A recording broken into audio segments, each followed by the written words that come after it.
చేసినటువంటి తీర్మానాన్ని అధిగమించేటువంటి హక్కు ఉందా? హక్కు ఉంటే ఎలా అధిగమించాలి? ఇవన్నీ గత కేబినెట్ తీర్మానం చేసింది. ఆ తీర్మానాన్ని ఇప్పుడు వచ్చిన కేబినెట్ నో అంటుంది. దానికి ఒక ప్రొసీజర్ ఉండాలి కదా.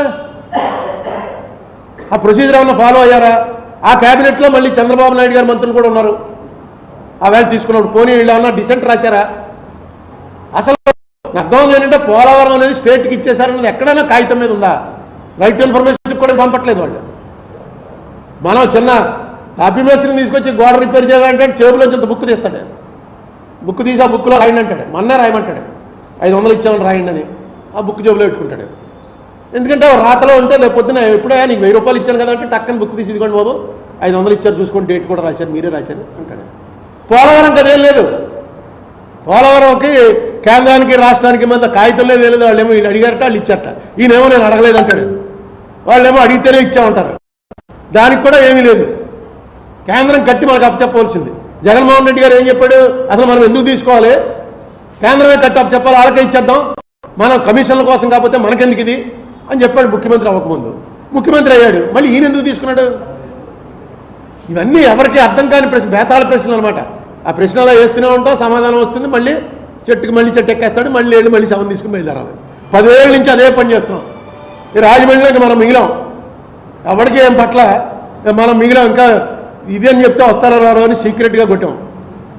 ఏపీ రీఆర్గనైజేషన్ మీద అయితే ఇప్పుడు చెప్పేదే కదా, మళ్ళీ ఏముంది ఎవడో ఒకటి చెప్తాడు అని. లక్కీగా రాజమండ్రి మీడియా డెఫినెట్గా మిగతా చోట్ల కన్నా పబ్లిక్ ఇంట్రెస్ట్ ఎక్కువ ఉందని నేను అనుకుంటాను.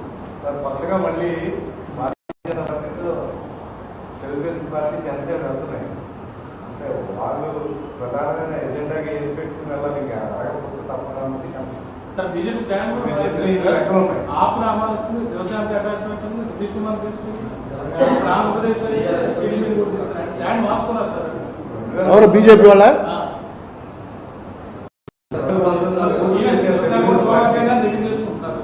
మీకు చిదంబర రహస్యం అని చిదంబరంలో వెళ్ళి ఇలా చిన్న కన్నంలోంచి చూడమంటారు. లోపల విగ్రహం ఉంటుంది. అది చూసిన తర్వాత పక్కవాడికి తప్పకూడదు ఏం చూసావు. చిదంబర రహస్యం అంతే. ఇది కూడా అంతే. ఇది ఎవరికి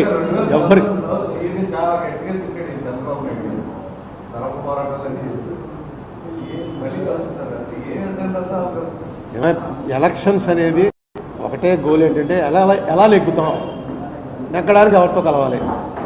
సిద్ధాంతం అనేది మనకి ఇంకా కొంచెం సిద్ధాంతం తెలుసు, ఎందుకంటే రావులపాలెం పక్కనే ఉంది కాబట్టి, హైవే మీద ఉంది కాబట్టి. మిగతా వాళ్ళకి ఎవరికి సిద్ధాంతం అనేది ఏం లేదు. ఎవడిష్టం. ఇప్పుడు కాంగ్రెస్ వాళ్ళందరూ చేరిపోతున్నారు, ఇంకేంటి కమల్నాథ్ చేరిపోతున్నట్ట. కాంగ్రెస్ వాళ్ళందరూ చేరిపోతున్నారు. ఇందిరాగాంధీ ఫ్యామిలీ వాళ్ళు చేరిపోయారు, పివి నరసింహరావు గారి ఫ్యామిలీ వాళ్ళు చేరిపోయారు. ఎవళ్ళైతే సెక్యులరిజం గురించి జీవితాంతం పోరాడారో వాళ్ళ తాలూకు పిల్లలందరూ చేరిపోతున్నారు. సింధియా చేరిపోయాడు, కమల్నాథ్ చేరిపోతున్నాడు. ఇవన్నీ ఇప్పుడు కొత్తగా తయారు చేసుకోవాలి. చెప్పేవాళ్ళు లేడు.